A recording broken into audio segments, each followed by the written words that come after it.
সত্যদুলাল কাকু এবং শুভময় আমার ভাই বন্ধু বলুন, তার সংস্পর্শে এসেই প্রথম সংস্কৃতিকে জিনিস শম্ভু মিত্র নামটা প্রথম শোনা ওদের কাছ থেকে।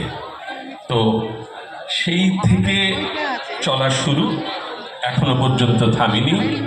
ইচ্ছে আছে এই গ্রাম নিয়ে একটা খুব বড় আন্তর্জাতিক মানের ছবি তৈরি করার। আমরা খুব ছোটবেলাতেই দেখেছি যে এখানে বিভিন্ন চলচ্চিত্রকারেরা আসতেন বড় বড় ছবি নির্মাণের জন্য, হয়তো বীজটা সেখানেই বোনা ছিল।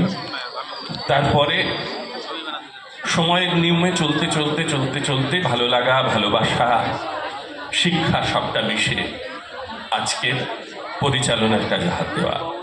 এবং আমার খুব ভাল লাগে এবং উচ্চারণ করতে খুব ভাল লাগছে, এখন যে কলকাতা চলচ্চিত্র উৎসব হয়, আপনারা জানেন কি না জানি না, এই বিদ্যালয়ের সঙ্গে সম্পর্কিত দুজনের নাম সেই চলচ্চিত্র উৎসবের সঙ্গে যুক্ত হয়ে গেছে। তাদের একজন হলেন শুভময় মণ্ডল, যিনি পাবলিকেশন এবং সেখানে যত সেমিনার হয় তার পরিচালনার দায়িত্বে থাকেন। আর আমার দায়িত্ব হলো যে ছবিগুলো দেখানো হয় তা বেছে দেওয়ার, মানে আমরা দুজনেই কমিটি করি। তো এটার জন্যেও গর্ববোধ হয়, মানে এই গ্রাম থেকেই আমাদের ওঠা, আমরা একসাথে পা মিলিয়ে কাজ করছি এবং সব মিলিয়ে ভবিষ্যতে জানি না কি রেখে যেতে পারবো, কিন্তু আপনাদের জন্য জানিয়ে রাখি যেটা ছাত্রছাত্রীদের জন্যেও এই বিদ্যালয়ে পরবর্তীকালে কাজে লাগবে। সেটা একটা ছবি আমি করে ফেলেছি গ্যালিলিও লাইফ নিয়ে, যদি কখনো সুযোগ হয় বিদ্যালয়ে দেখাবেন। এটা পশ্চিমবঙ্গ সরকারেরই প্রযোজনা। আরেকটা পশ্চিমবঙ্গ সরকারের খুব বড় কাজ এখন আমি করছি, তার মধ্যভাগে আছি। আজই আমার বেরিয়ে যাওয়ার কথা ছিল, কিন্তু এই অনুষ্ঠানটার জন্য আমি গোটা ব্যাপারটা একদিনের জন্য পিছিয়ে দিয়েছি। আগামীকালই পাহাড়ে চলে যাব শুটিং করতে। তো এই অন্তরের টানটা আমি আমার গ্রামকে নিয়ে অনুভব করি। আর একজনের কথা না বললে খুব অন্যায় হবে, তিনি হলেন আমার পিসিমা গীতাঞ্জলি মণ্ডল। তাকে হয়তো আপনারা চেনেন, খুব সম্প্রতি মারা গেছেন মে মাসের 1 তারিখে। সেই পিসিমার সঙ্গে একটা অন্তরের যোগাযোগ ছিল, ফলে আমি মাসে মাসে বাড়িতে আসতাম, ধান্যকুড়িয়ার বাড়িতে। কিন্তু এই সবার সাথে মেলবার সুযোগটা কখনো এইভাবে হয়নি, সেই জন্য আজকে আমি চলে এসেছি। আগে একবার ডেকেছিলেন কৈলাস কাকু, বাবা যেহেতু পাঠাগারের অন্যতম প্রতিষ্ঠাতা ছিলেন, সেই জন্য একবার তার সম্মানে একটা অনুষ্ঠান করেছিলেন পাঠাগারের পক্ষ থেকে, তখন এসেছিলাম। আর আজই আসার সুযোগ হলো। আপনারা আমার ঠিক পাশেই যিনি আছেন, আমার স্ত্রী নিভা, উনি প্রথমবার এখানে এই মঞ্চে, এইরকমই একটা মঞ্চে গান গাইতে এসেছিলেন, তখন ছাত্রাবস্থায় আমাদের। তো তখন সে গায়িকা হিসেবেই এসেছিলেন, আমন্ত্রণ জানানো এসেছিল। তাই আমরা আজকের যিনি আমাদের এখানে জোর করে টেনে এনেছেন, তিনি হলেন আদিত্য। তার কথা ফেলতে পারিনি এবং আমারও একটা প্রচণ্ড টান ছিল। দুজনে মিলে চেষ্টা করছি, কারণ আমি এবং নিপা অনেক দিন ধরেই আকাশবাণীতে এবং দূরদর্শনে এবং সারা ভারতবর্ষব্যাপী বিভিন্ন অনুষ্ঠানের সঙ্গে যুক্ত ছিলাম। আমি যতদিন চলচ্চিত্র পরিচালনা না করতাম ততদিন আকাশবাণী এবং দূরদর্শনের সঙ্গে, দূরদর্শনের নিউজ রিডার এবং আকাশবাণীর ঘোষক হিসেবে ছিলাম। ফলে ওই যে গোটাটা মানে সংস্কৃতির সাথে জুড়ে থাকা, তারই একটা ছোট্ট অংশ। আমাদেরই প্রতিবেশী এই স্কুলের প্রাক্তন শিক্ষক, পরে যিনি IPS হয়েছিলেন, পঙ্কজ দত্ত, সম্প্রতি চলে গেছেন। আমারই প্রতিবেশী ছিলেন, আমার ঠিক 2 বাড়ি পরেই উনি থাকতেন।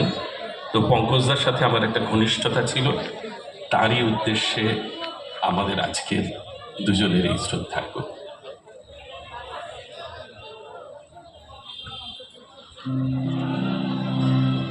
তিনি চলে গেছেন, নিপা শুরু করছে, তারপরে আমি একটুখানি কবিতা বলবো, তারপরে শেষ।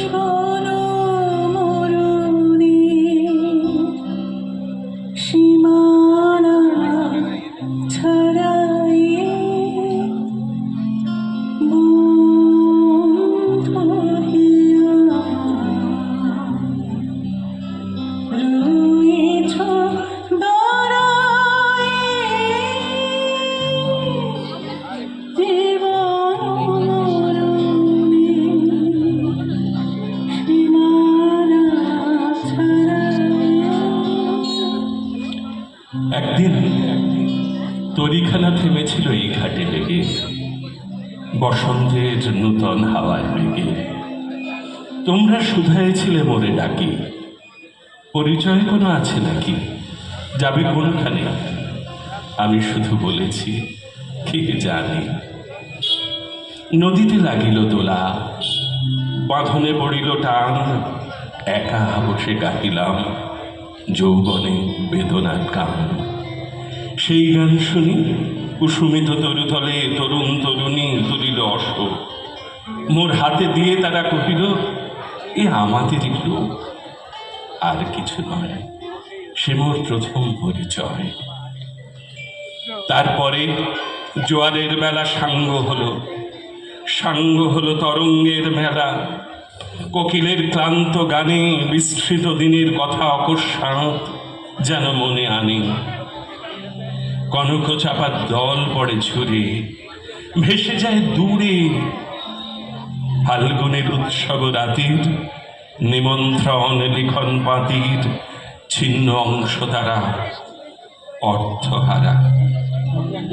ভাটার গভীর টানে তরিখানা ভেসে যায় সমুদ্রের পানে। নূতন কালের নবযাত্রী ছেলে মেয়ে শুধাইছে দূর হতেছে, সন্ধ্যার তারার দিকে বহিয়া চলেছে তরণীকে। সেতারেতে বাঁধিলাম ধার, গাহিলাম বারবার মোর নাম এই বলে খ্যাত হোক, আমি তোমাদেরই লোক, আর কিছু নয়, এই হোক শেষ পরিচয়। তোমার